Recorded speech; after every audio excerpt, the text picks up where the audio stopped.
Hello dear students, स्वागत है आप सभी का एक बार फिर से आपके अपने यूट्यूब चैनल में। उम्मीद करते हैं आप सभी अच्छे होंगे। तो यहाँ पे हम आपके लिए लेके आते हैं daily base IT JEE NEET के पेज के इंपॉर्टेंट पीवाई क्विज गाइड। ठीक है, इससे पहले जो हमने बहुत सारे क्वेश्चन जो ऑलरेडी सॉल्व किए हुए हैं। यहाँ पे जो टॉपिक चल रहा है अभी मूविंग चार्जेज एंड मैग्नेटिज्म में, इससे पहले भी हमने इसके बहुत सारे क्वेश्चन सॉल्व किए हैं गाइस। तो आज के सेशन में एक बहुत ही इंपॉर्टेंट जोरदार क्वेश्चन लेके आए हैं गाइस। तो चलिए स्टार्ट करते हैं विदाउट एनी डिले। क्वेश्चन जो आपको स्क्रीन पे भी देखेगा। Question is two long current carrying thin wires both with current I आपको दे रखा है are held by the insulating threads of length capital L are in the equilibrium as shown in the figure आपको बताया गया है। ठीक है, with threads making an angle आपको थीटा दे रखा है with the vertical if wires have mass lambda per unit length आपको दे रखा है then the value of I is okay guys. तो चलिए स्टार्ट करते हैं, देखते हैं इसका सलूशन क्या होने वाला है। सेम टाइप का क्वेश्चन आपको इलेक्ट्रोस्टैटिक में दो चार्जेस के लिए भी वहां पे कराया जाता है इक्विलिब्रियम कंडीशन का। ठीक है, यहाँ पे करंट से वो खेल रहा है, वहां पे अपने को चार्ज से खेलना पड़ता है, तो कोई बड़ी बात नहीं है। ठीक है, तो बेटा ये मेरे पास जो है दोनों वायर्स जो है ऐसे इक्विलिब्रियम कंडीशन पे रखे हुए हैं। ठीक है, अब ये मेरे पास थ्रेड्स हैं और वायर्स जो है ऐसे रखे अंदर, ऐसे बेटा दोनों। ठीक है, ऐसे हैंग कर रहे हैं। क्लियर? इन दोनों के बीच का मैं सेपरेशन डी मान लेता हूँ अपनी तरफ से। क्लियर है? अच्छा, अब ये दोनों इक्विलिब्रियम कंडीशन में है ना, तो एक वायर का मैं किसी एक पॉइंट पे क्या कर रहा हूँ, इक्विलिब्रियम कंडीशन ले रहा हूँ, चाहे यहाँ पे ले लो चाहे यहाँ पे ले लो। ठीक है, ओके।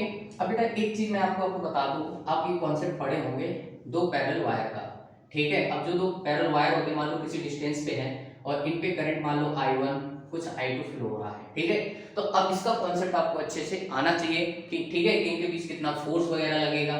तो फोर्स कितना होता है आपने पढ़ा होगा, mu naught I1 I2 divided by कितना हो जाएगा 2 पाई d।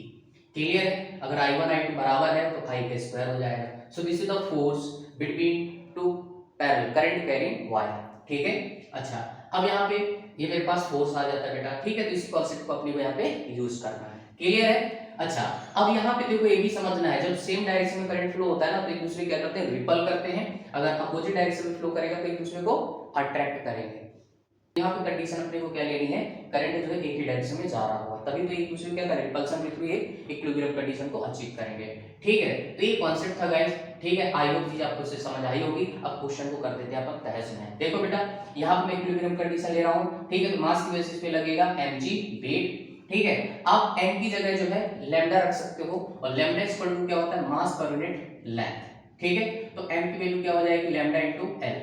तो मेरे पास यहाँ पे वेट आ जाएगा that is lambda L g.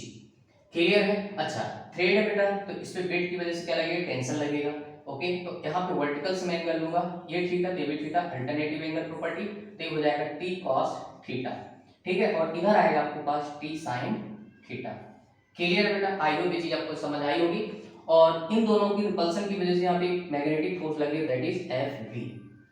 ठीक है, तो ये मेरे पास कॉन्सेप्ट है। अब मैं इसको क्या कर देता हूँ, बैलेंस कर देता हूँ। आंसर आ चुका है, मुझे कौन सी बड़ी बात है, सॉल्व भी करना है। ठीक है, तो मेरे पास T sine theta equal to हो जाएगा एफ बी। ठीक है, और एफ बी की आप वैल्यू पुट कर सकते हो बेटा। एफ बी की वैल्यू कितनी आएगी, म्यू नॉट आई के स्क्वायर हो जाएगा, आई वन आई टू क्या हो जाएगा, आई के square divided by 2 pi d. Clear है? और यहाँ पे आ जाएगा T cos theta equal to lambda L g.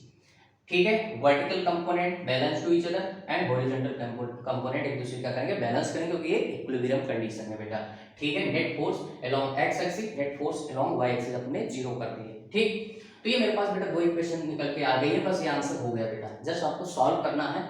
ठीक है, इसके अंदर का जो कॉन्सेप्ट था हो चुका है। ठीक है, अब मैं इसको डिवाइड कर दूंगा तो मेरे पास क्या बनेगा, tan theta equal to mu naught I square divided by, जब डिवाइड करोगे तो 2 pi D lambda L G. Clear है? ये मेरे पास रिजल्ट निकल के आ जाएगा। और अब हमें क्या चाहिए, डी चाहिए बेटा। क्लियर है? डी की वैल्यू कैसे मिलेगी, देखो यहाँ पे ये मेरे पास 90 एंगल है। ठीक है, टोटल डिस्टेंस हमने सेपरेशन डी माना है, तो मेरे पास हाफ कितना हो जाएगा, ये डी बाई 2। ठीक है, अब ध्यान से देखो ये दोनों ट्रायंगल एक जैसे हैं। ठीक है, तो किसी भी ट्रायंगल को आप ले सकते हो। तो डी मुझे चाहिए, यहाँ से मैं ये वाला ट्रायंगल यूज कर लूंगा बेटा। ठीक है, ये भी ले सकते हो, कोई बड़ी बात नहीं है। अब यहाँ पे आप ट्रायंगल की हेल्प से डी की वैल्यू निकाल सकते हो बेटा। ध्यान से देखो, ये एल जो है आपका हाइपोटेन्यूज बनेगा और ये जो डी बाई 2 है आपके पास परपेंडिकुलर, और ये आपका क्या बनेगा, बेस बनेगा। क्लियर है? ये आपका थीटा रहेगा। ठीक है, तो मेरे पास यहाँ पे साइन थीटा निकल के आएगा। साइन थीटा मैं लगाऊंगा क्योंकि मुझे यहाँ पे परपेंडिकुलर और हाइपोटेन्यूज मालूम है, तो साइन थीटा इक्वल टू क्या हो जाएगा, परपेंडिकुलर बोले तो डी बाई 2। ठीक है, तो 2 नीचे चला जाएगा तो क्या हो जाएगा, डी बाई 2 एल। ठीक है, तो डी की वैल्यू आ जाएगी बेटा 2 एल साइन थीटा। ठीक है, आई होप ये चीज आपको अच्छे से क्लियर हो गई होगी, कोई बड़ी बात नहीं है। तो यहाँ पे वैल्यू पुट कर दो बेटा, आपका आंसर आ चुका है। ठीक है, म्यू नॉट आई का square divided by 2 pi lambda L जी, और डी की वैल्यू क्या लिखोगे 2l साइन थीटा। क्लियर है, ये मेरे पास हो गया, और मैं टेन थीटा की जगह लिख सकता हूँ sine theta divided by cos theta. ठीक है, आया समझ में? मुझे क्या चाहिए, आई चाहिए। क्लियर है, तो मैं आई को सेपरेट कर लूंगा, है ना। यहाँ पे आप क्या करेंगे, आई स्क्वायर इक्वल टू क्या हो जाएगा, साइन स्क्वायर थीटा मल्टीप्लाई, ये पूरा टर्म ऊपर चला जाएगा तो 2 पाई लैम्डा एल स्क्वायर। ठीक है, एल इंटू एल मल्टीप्लाई, और यहाँ पे 2 टू 4 हो जाएगा, 2 टू 4। ठीक है, पाई लैम्डा एल स्क्वायर, ठीक है, इंटू जी।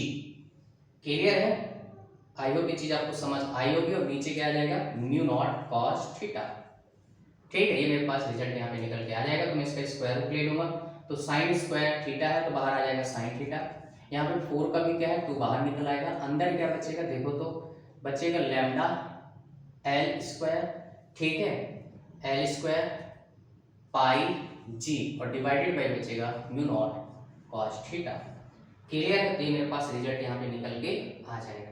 क्लियर है, तो this would be your answer for this question guys. ठीक है, तो आई होप ये चीज आपको अच्छी समझ आई होगी। चलिए मिलते हैं फिर आपको नेक्स्ट वीडियो, तब तक के लिए thank you, good luck to all. Video अच्छा लगे तो लाइक करना, चैनल को सब्सक्राइब जरूर कर देना। Okay bye.